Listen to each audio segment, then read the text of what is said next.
السلام علیکم خواتین و حضرات۔ 16 دسمبر 1971 اس ملک کی تاریخ کا سیاہ ترین دن تھا۔ اس دن یہ ملک دو لخت ہو گیا تھا اور مشرقی پاکستان بنگلہ دیش بن گیا تھا۔ کون غلط تھا، کون صحیح، کیا ہونا چاہیے تھا اور کیا نہیں، ان ساری باتوں کا جواب تو کسی کے پاس نہیں ہے، لیکن آج کے سپر ہیومن کے اس ایپیسوڈ میں میں آپ کی ملاقات ایک ایسے انسان سے کروانے جا رہا ہوں، وہ ان متاثرین میں سے ہیں جنہوں نے مشرقی پاکستان میں وہ تکلیف دہ مناظر اپنی آنکھوں سے دیکھے۔ میں شمور ابرار۔ سانحہ مشرقی پاکستان ایک ایسا المیہ ہے جو ہماری تاریخ میں ایک رستہ و زخم ہے۔ یہ میں اپنے والدین کے ساتھ چٹاگانگ میں رہائش پذیر تھے، ہم کراچی سے ہی وہاں گئے تھے، میرے والدین گئے تھے۔ 71 کا جب سانحہ ہوا تو اس سے چند ماہ قبل ہم پھر پاکستان آ گئے، لیکن وہ جو بغاوت کی ابتدا جو ہو گئی تھی تو اس وقت میں وہیں تھا اور میں ایک بچہ تھا۔ جو میرے مشاہدے میں بات آئی وہ یہ آئی کہ وہاں جو بنگالی تھے ان کی ذہنی جو تربیت ہے وہ بہت منفی ہو رہی تھی، اور وہ تربیت میں ہندو ٹیچرز کا بڑا رول تھا، اور وہ ان کی ذہن سازی کر رہے تھے اسلام کے خلاف اور پاکستان کے خلاف مسلسل۔ لیکن ان کے سمجھدار لوگ، ذی شعور لوگ، پھر بھی ایک بڑی تعداد ایسی تھی جو محب وطن بھی تھی۔ 1970 میں آپ لوگ جیسا کہ جانتے ہیں، ہسٹری بھی بتاتی ہے، وہاں جب پاکستان نے الیکشن عام انتخابات ہوئے اور 1 پرسن 1 ووٹ کے طریقہ کار پر یہ پہلا الیکشن تھا۔ اس الیکشن کے نتیجے میں جو پاکستان کی اکثریتی آبادی تھی، یعنی مشرقی پاکستان، جو بنگالی ویسٹ پاکستان کے مقابلے میں اکثریت میں تھے، ایک قوم تھی ان کی، ایک زبان تھی، ایک کلچر تھا ان کا، اس لحاظ سے وہ ویسے بھی وہ بہت اکثریت میں تھے۔ اسی لیے انہوں نے، چونکہ پاکستان میں جب انتخابات ہوئے 1970 کے، تقریباً 300 قومی اسمبلی کے نشستوں میں سے بنگالیوں کو، یعنی عوامی لیگ کو، شیخ مجیب الرحمان کو 168 سیٹیں ملی تھیں۔ اس لحاظ سے وہ اس پوزیشن میں آ گئے تھے کہ حکومت وہ سنبھالیں گے۔ تو اس وقت میں بچہ تھا، مجھے تو نہیں تھا کہ گھروں میں باتیں ہوتی تھی کہ عوامی لیگ کو یا شیخ مجیب الرحمان کو اکثریت مل چکی ہے اور وہ اکثریت رائے سے وہ یا ووٹ سے وہ الیکشن جیت چکے ہیں، تو ان کو اقتدار جو ہے اب مل جائے گی۔ لیکن ایسا ہوا نہیں، ٹال مٹول ہوتا رہا، جس کی وجہ سے وہاں بنگالیوں میں کافی ہیجانی کیفیت پیدا ہوئی، نفرت پیدا ہوتی رہی۔ اور پھر میں نے جو دیکھا اپنے بچپن میں اسکول کا وہ آخری دن تھا میرے، جب میں آیا، یعنی کہ 22 مارچ کا غالباً دن تھے، 21 مارچ، تو وہاں جلوس نکل رہے تھے، وہ جناب مطالبہ کر رہے تھے 23 مارچ 1971 جو ہے 1971 23 مارچ کو پورے ایسٹ پاکستان میں ہر شخص جو ہے، ہر گھرانہ جو ہے، اپنے گھروں کی چھت پہ بلیک فلیگ لہرائے گا احتجاجاً۔ تو جو آبادی غیر بنگالیوں کی تھی اس میں یقیناً اکثریت ان مسلمانوں کی تھی جو بہار سے آئے ہوئے تھے، یعنی بہاری مسلمان، لیکن تمام غیر بنگالی، تمام قومیت کے لوگ اس میں شامل تھے۔ انہوں نے اپنے گھروں پہ پاکستان کا جھنڈا لہرایا، جس کی وجہ سے وہاں پر ان کے محلوں میں، ان کے علاقوں میں بنگالی انتہا پسندوں نے، بلوائیوں نے حملے شروع کر دیے۔ کسی حد تک یہ آپ کہہ سکتے ہیں اس لحاظ سے تنہا تھے کہ وہاں کی جو اکثریت تھی، چونکہ جو نان بنگالی تھے جس میں اکثریت بہاری مسلمانوں کی تھی، تو ان کی تقریباً 2% آبادی کا ریشو بنتا ہے یا اس سے بھی کم ہے، لیکن وہ چونکہ نفسیاتی طور پر، ذہنی طور پر، جذباتی طور پر پاکستان سے وہ منسلک تھے، کمیٹڈ تھے، کیونکہ انہوں نے، ان کے آباء و اجداد نے تحریک پاکستان میں حصہ لیا تھا، پاکستان کے لیے قربانیاں دی تھیں انہوں نے،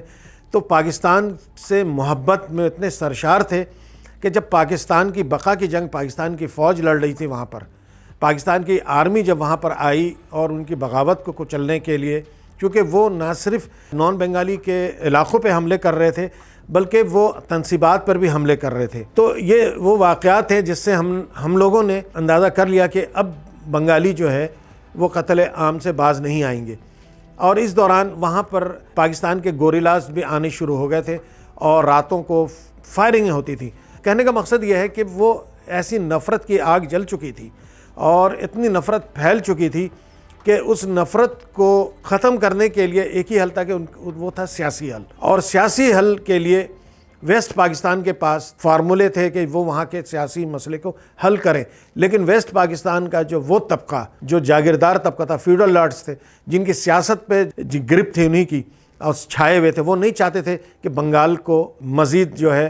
بلکہ بنگال کو کوئی مراد دی جائے. غیر بنگالی جو ہے سب سے زیادہ جو ان کا قتل عام ہوا وہاں پر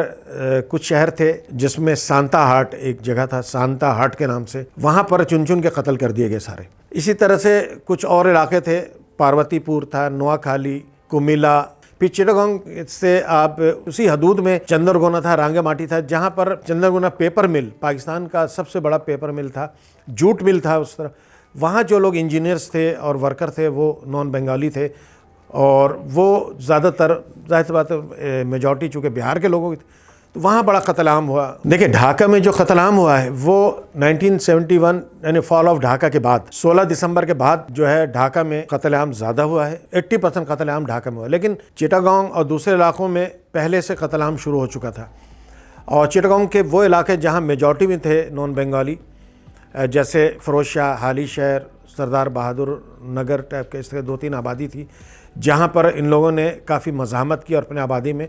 بنگالیوں کو گھسنے نہیں دیا, اور وہاں وہ فائٹ کر رہے تھے. تو وہاں پر تو اتنا, لیکن فال آف ڈھاکہ کے بعد 71 کے بعد ان علاقوں میں بنگالی گھس گئے, چونکہ ان کے پاس مکتی باہنی جو EPR تھی, جو ایسٹ پاکستان رائفل, تو اس کے پاس ہتھیار بھی تھے, اور انڈیا نے بھی ان کو بڑے ہتھیار دیے, چونکہ وہ انڈیا چلے گئے تھے, وہاں سے بڑے بھاری ہتھیاروں کے ساتھ آ چکے تھے. ان لوگوں نے مل کر کے ان علاقوں پر حملے کیے اور یہاں پہ قتل عام کیا. اصل میں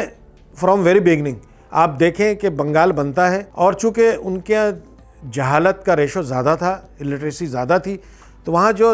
ہمارے ساتھ جو کہنا چاہیے کہ بیڈ لک یہ رہا کہ ہمارے لوگ ایجوکیشن میں ذرا وہاں ان کو ایجوکیٹ کرنے میں تھوڑا سا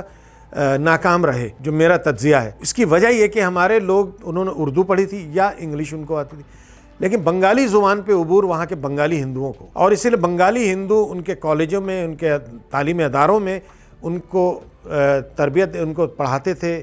انہیں لیکچر دیتے تھے, اور ان کی ذہن سازی کر رہے تھے. بنگالی قومیت پہ وہ کام کر رہے تھے, بنگالی کلچر کی بات وہ کرتے تھے, اور وہ اس بنگالیوں کو اس طرح سے ذہن سازی کرتے تھے کہ جو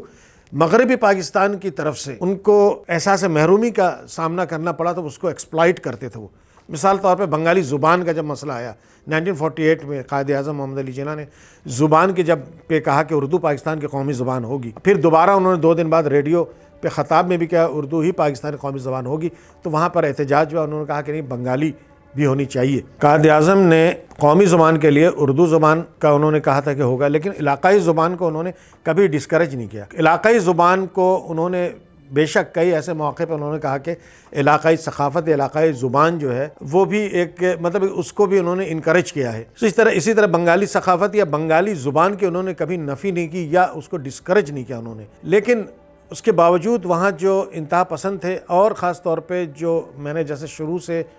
اور ابھی تک میں نے کہا کہ ہندوؤں کا بڑا رول تھا وہاں پر, اور ہندوؤں کے پیچھے ظاہر سی بات ہے ہمارا جو ازلی دشمن ہے بھارت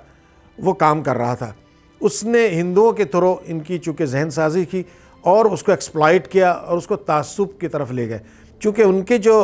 بنگال کے جو دانشور تھے انہوں نے کہا اگر بنگالی زبان آپ ختم کر دیں گے تو بنگالی جو پڑھے لکھے ہیں وہ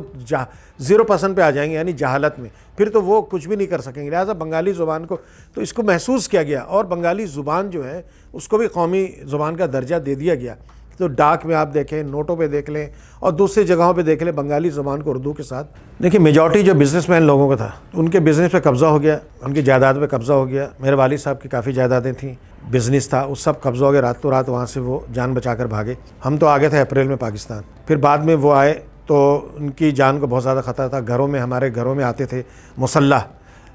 مکتی باہنی کے لوگ, اور ہمارے گھروں کے دروازے چونکہ اس طرح سے تھے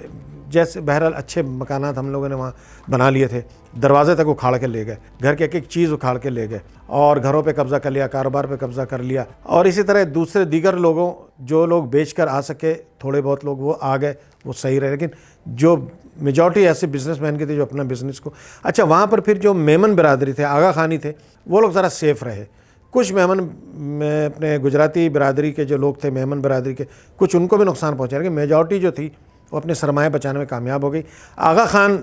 جو تھے اسماعیلی برادری, ان کو ایک خصوصی کارڈ ایشو کر دیا گیا تھا, وہ لگاتے تھے, تو ان کو بنگالی کچھ نہیں کہتے تھے, وہ نیوٹرل تھے. لیکن اس کے علاوہ جو تھے, جو پنجابی سپیکنگ تھے یا جو اردو سپیکنگ تھے, اس قسم کے لوگ جو تھے جو وہاں اپنا سرمایہ نہیں لا سکے، وہاں پھنس گئے، تو وہ اس میں مارے بھی گئے۔ ایک اندازہ کے مطابق تقریباً 3 سے 3.5 لاکھ لوگ وہاں شہید ہو گئے، نان بنگالی، پوری آبادی کو انہوں نے ختم کر دیا۔ جو وہاں رہ گئے اور جن کا ریپیٹیشن کا پروسیس میں وہ نہیں آ سکے، اور ریپیٹیشن سب سے پہلے بھٹو نے شروع کیا معتمر عالم اسلامی کے دباؤ پہ اور دیگر اسلامی ممالک کے، تو اس میں سے پہلا بیچ جو آیا 18,000 لوگوں کا، ہم تو اس سے پہلے آ چکے تھے اپنے طور پہ، لیکن پھر وہ وہاں سے جب ریپیٹیشن شروع ہوا، منتقلی، تو وہاں سے لوگوں کا آنا شروع ہوا۔ پھر کچھ لوگ ضیاء الحق کے زمانے میں آئے اور پاکستان کے مختلف علاقوں میں ان کو آباد کیا گیا، گجرانوالا، راولپنڈی، میاں چنو ہو گئے، ملتان، پشاور میں بھی کچھ لوگ کو آباد کیا۔ اس کے علاوہ ایک بہت بڑی جو آبادی ہے ان کو اورنگی ٹاؤن میں یہاں پر، اور حیدرآباد کوٹری میں بھی بہار کالونی ہے۔ اورنگی ٹاؤن میں بہت بڑی تعداد لوگوں کی، ان کو یہاں پر ایک بنجر زمین تھی اور جہاں کوئی ڈیولپمنٹ کا کام نہیں ہوا تھا، تو ان کو یہاں پر لا کر چھوڑ دیا گیا۔ بنگلہ دیش کے 66 کیمپوں میں 2.5 لاکھ 2,64,000 بھی ایک فگر ہے،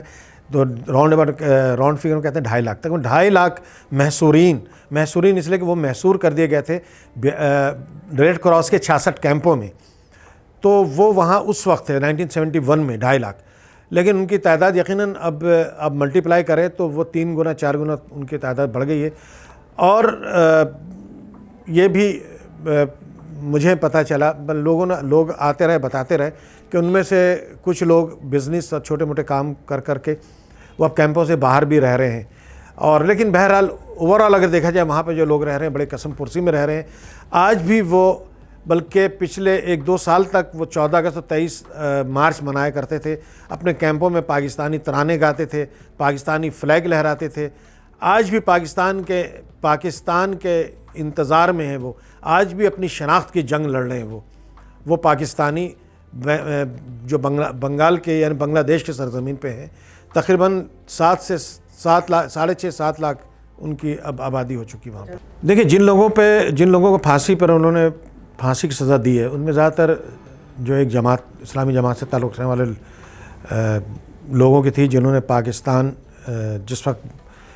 پاکستان جو ہے وہ 2 لخت ہو رہا تھا، انہوں نے پاکستان کا ساتھ دیا تھا، اور اس جرم کے پاداش میں ان کو جو ہے گزشتہ سالوں میں پھانسی کی سزا دی گئی۔ اچھا، غیر بنگالی، ان میں زیادہ تر بنگالی تھے، کچھ میں کہا نا کچھ محب وطن بنگالی بھی تھے، خاص طور پہ جب پاکستان کی سرحدوں کی حفاظت کے لیے وہاں پر الشمس البدر بنی تھی، تو اس میں بھی بنگالی بھی شامل تھے، اور کچھ وہ سارے جو تھے نوجوان تھے، اسٹوڈنٹس تھے، جو پاکستان کی سرحدوں کی حفاظت کے لیے پاکستان کی فوج کے ساتھ ایز اے رضاکار وہ لڑنے گئے تھے، اور وہ چن کے کافی حد تک شہید کر دیے گئے۔ اچھا، نان بنگالی میں جو لوگ تھے، سرکردہ لوگ تھے، جو کچھ نامی گرامی لوگ تھے، جو وہاں سے نکل سکے، وہاں سے بھاگ کر آ سکے، وہ آ گئے، جو رہ گئے وہ سب چن کے ان کو قتل کر دیا گیا۔ سانحہ مشرقی پاکستان ایک ایسا سانحہ ہے، ایک ایسا المیہ ہے ہماری تاریخ کا، اور اس تاریخ سے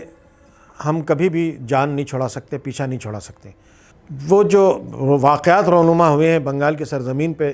وہ احساس محرومی کے سبب ہوئے ہیں۔ ہمیں آج بھی یہاں موجودہ پاکستان میں ترقیاتی کام ہو رہے ہیں، ترقیاں ہو رہی ہیں، لوگوں کو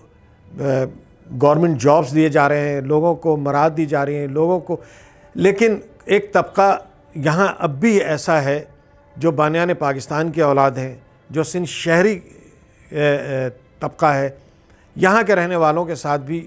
اچھا سلوک نہیں ہو رہا ہے۔ ان کو احساس محرومی سے نکالنے کی ضرورت ہے۔ خدا نخواستہ ہم یہ نہیں کہتے ہیں کہ یہاں شہری علاقے کے لوگ بنگالیوں کی طرح کوئی علیحدگی کی سوچ رکھتے ہیں، یہ محب وطن لوگ ہیں، یہ پاکستان سے جڑے لوگ ہیں، پاکستان کے تاریخ سے جڑے لوگ ہیں، پاکستان کی محبت سے سرشار ہیں، یہ کبھی بھی پاکستان کے اگینسٹ نہیں جائیں گے۔ لیکن یہاں پر بڑا الٹا ہو رہا ہے، یہاں وہ لوگ جو پاکستان سے بغض رکھتے ہیں،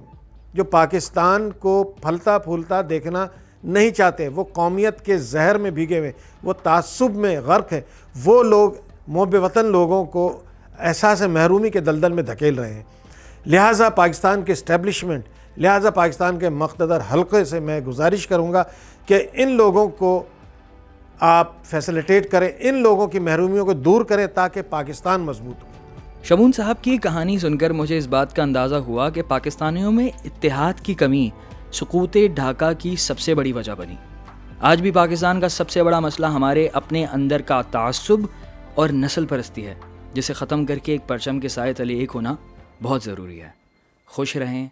دعاؤں میں یاد رکھیں۔ فی امان اللہ، اور پاکستان زندہ باد۔